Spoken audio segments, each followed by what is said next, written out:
sometimes life doesn't go the way you planned. I'm still trying to get my current project done, though not in a timely manner, granted it's quite lengthy. So the recent news that The Last of Us Part 3 is possibly cancelled couldn't have come at a better time. In a recent interview, greatest writer of all time, Neil Druckmann, has told the fans to essentially not get their hopes up. Which is not my problem, but to those who are devastated, let's think about who's saying this. As we know, in about a month, Season 2 of the series is coming out, and on my other channel, I recently made a video that coincidentally dives in to who Druckmann is. So if you're not completely blind to reality, I wouldn't take this too seriously. Look, I get some people honestly really like The Last of Us Part 2. That's okay, I know we can't be civil about it. But if you actually have any kind of respect for Neil Druckmann, then you may as well be a fan of Paul Stanley and Gene Simmons. You can always like a product. I love GTA 5 and Red Dead Redemption 2, despite the corporate and abusive ways they're handled, but that does not mean I will ever worship Rockstar Games. If you only played games and watched movies based on companies you liked,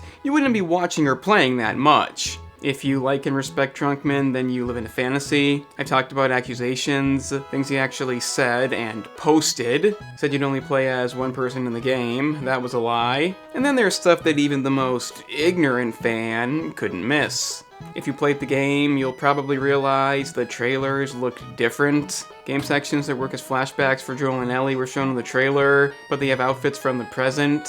On top of that, they literally show you Joel in a scene that the game switched out for Jesse. I know some people are okay with this, it's not the worst thing he did, but it's still not okay. Spoiler coming. Obviously, it's a lie. And they only did it so the most shocking moment in the game would be more shocking. That being Joel's death.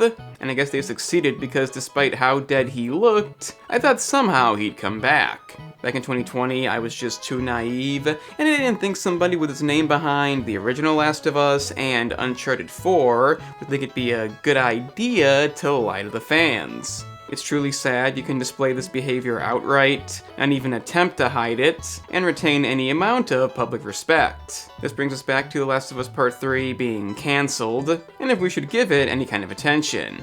No. Of course.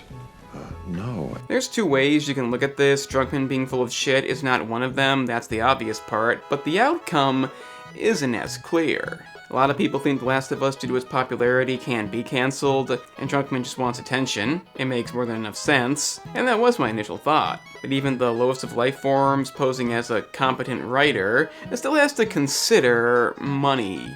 When you consider a franchise that sold just over 35 million copies, and Part 2 accounts for 1/5, it doesn't make a third game seem very profitable. And right now there's some toddler crying about this, thinking Druckmann would face up to it, after they got through crying about a white person terrorizing black people in Resident Evil 5, and no lesbian village in Black Myth Wukong. But I'm gonna have to go with another Last of Us sequel not being the most profitable thing, and that Druckmann is clearly not gonna admit that. It's pretty amazing that in fucking 2025, The Last of Us cannot make a sequel and hope to make enough money. But when you have a freak of nature kill off one of Sony's most beloved characters, not to mention everything else in the game, it's kind of the way things turn out. I'm not ruling out a third game. Druckmann is not a specimen of human intelligence. And you know what? I kind of really miss Amy Hennig. If you look at how Uncharted 4 turned out and what it would have been, you may see why I miss her. I don't hate that game, but it could have been way better. And the reasoning behind The Last of Us Part 3 not happening now could have something to do with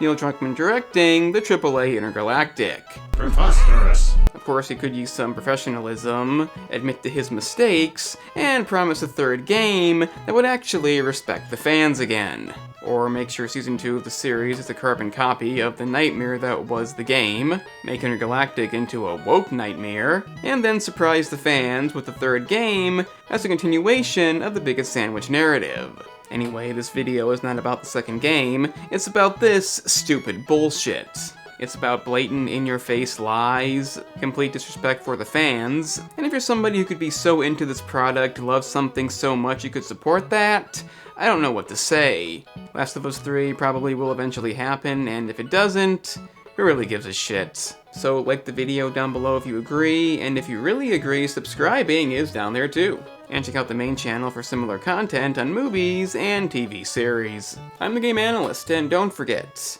all the trophies and high ratings don't account for 1/5 sales.